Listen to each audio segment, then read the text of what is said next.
Thank you very much, Andrei Grigorievich. Thank you for inviting me to this forum once again. As I understand, it is a Jubilee edition. It is already the 15th Middle East Conference. You are absolutely right. The Middle East is the focus of many world processes.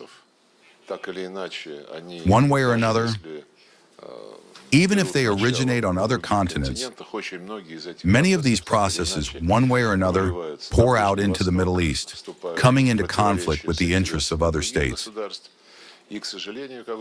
And to my great regret, I do not think that at this stage this region will calm down soon,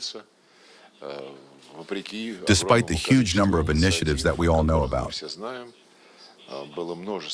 There were many of them immediately after the so-called Arab Spring, when in 2011 the West decided to tear apart regimes it disliked in Libya and Syria. In Tunisia, it was managed with little bloodshed. The regime change was carried out more or less without serious casualties. Iraq, of course, but that was earlier than the Arab Spring.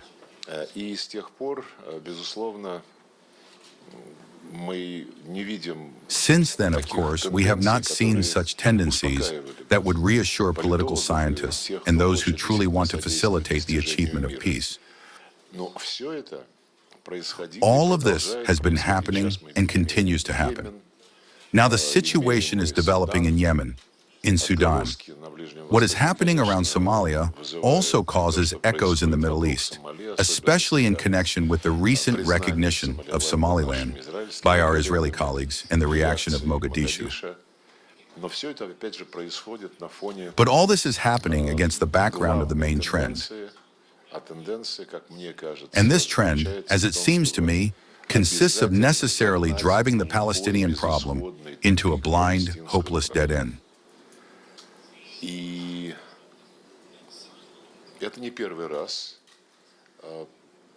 This is not the first time, because even the previous administration of Donald Trump promoted the concept of the Abraham Accords.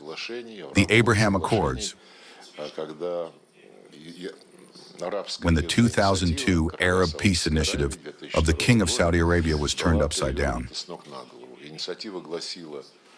It proclaimed the creation of a Palestinian state and that the entire Arab world would recognize Israel.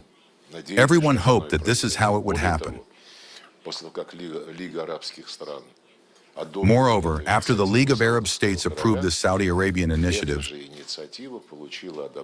it received approval at the summit of the Organization of Islamic Cooperation. Moreover, if my memory serves me correctly, at the summit that took place in Tehran,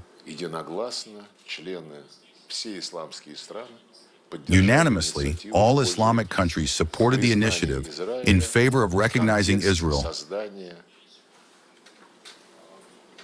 in the context of creating a viable Palestinian state in accordance with UN decisions. The Abraham Accords, as you know, radically changed the sequence. First, everyone must recognize Israel, and then we'll see. Well, what we'll see meant we are observing now. There was a big discussion in the UN General Assembly, in the UN Security Council, around the initiative of Donald Trump's peace plan. We welcome this plan, which first of all was aimed as a first step at ending the bloodshed, solving the problems of hostages in the exchange of the bodies of the deceased. And in this sense, of course, it is a positive phenomenon.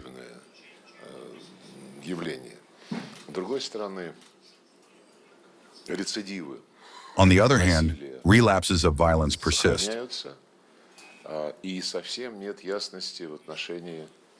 There is no clarity at all regarding other components of this plan, including the complete withdrawal of Israeli IDF troops from the Gaza Strip, the disarmament of Hamas,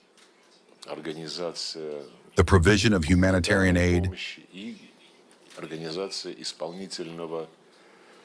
and the organization of the executive leadership of this Palestinian enclave in the context of, I emphasize once again, involving the Palestinian National Authority in this process and implementing UN decisions on the creation of a single Palestinian state. Nothing is clear in these matters now. Just as it is not clear what, how, and with what forces these international security forces, also announced in this plan, will do. Since all these questions were not clearly spelled out in the resolution introduced by our American colleagues to the UN Security Council, we consulted with them, explained to them the questions that remain unresolved in this resolution and in the plan itself. They decided to put exactly such a draft to a vote. We were forced to abstain.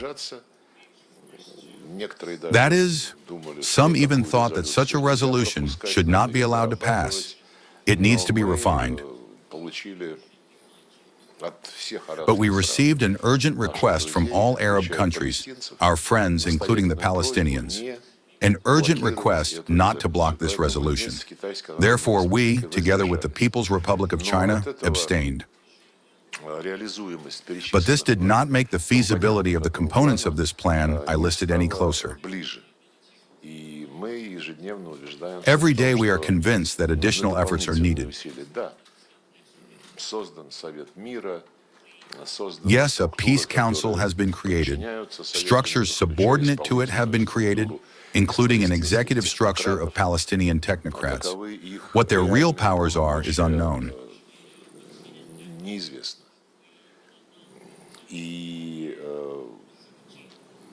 We hope that these questions will be clarified, especially since now, suddenly, our American colleagues announced the transition to the second stage of the implementation of the Trump's plan. This is related to reconstruction work and the resolution of humanitarian issues. But the key problem remains the prospect of creating a Palestinian state. Palestinians can be moved into temporary housing. You know that in this world, few things are more permanent than the temporary. Everyone understands all of this. I would very much like this collegial body, created on the initiative of President Trump, to truly consider the root causes of the conflict, including, of course, with the participation of Israel, because we are talking about the creation of two states. Well, I am delving now into history, but into history and details that are directly relevant to the future of this entire region. I cannot fail to mention that we are closely monitoring what is happening around Iran. We welcome the mediation efforts of the Sultanate of Oman.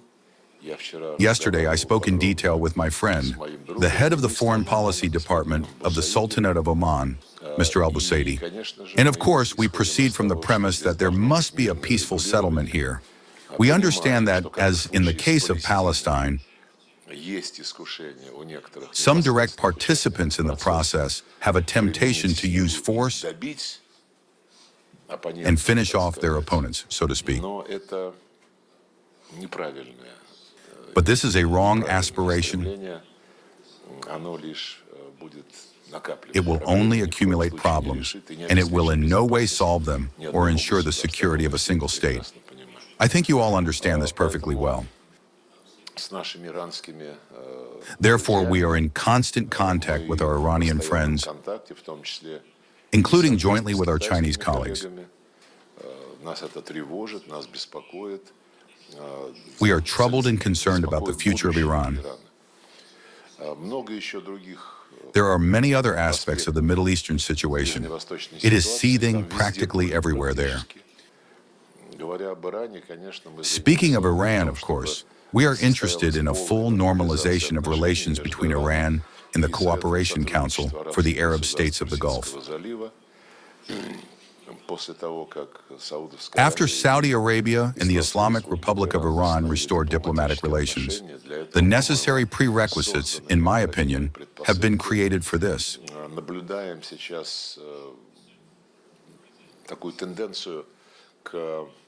We are now observing a tendency toward cooperation among external players, including both Saudi Arabia and the United Arab Emirates and the Islamic Republic of Iran, regarding the conflict in Yemen. We also welcome this. On the Syrian dossier, I believe,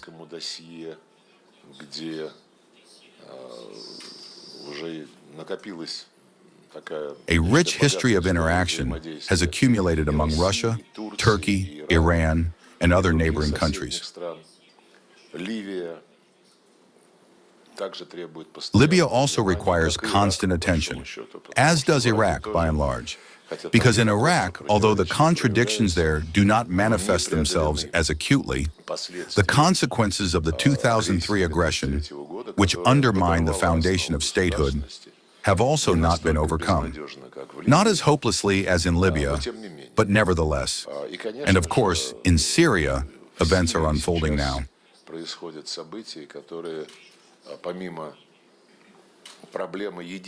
In addition to the problem of preserving unity, interethnic, and interconfessional accord in the Syrian Arab Republic, the Kurdish problem has also risen to its full height, affecting not only Syria, but also many other countries in the region. The events currently taking place around the Syrian Kurds also deserve a separate conversation. This is, as I have already said, a theme of regional dimension. Well, I've probably said quite enough already.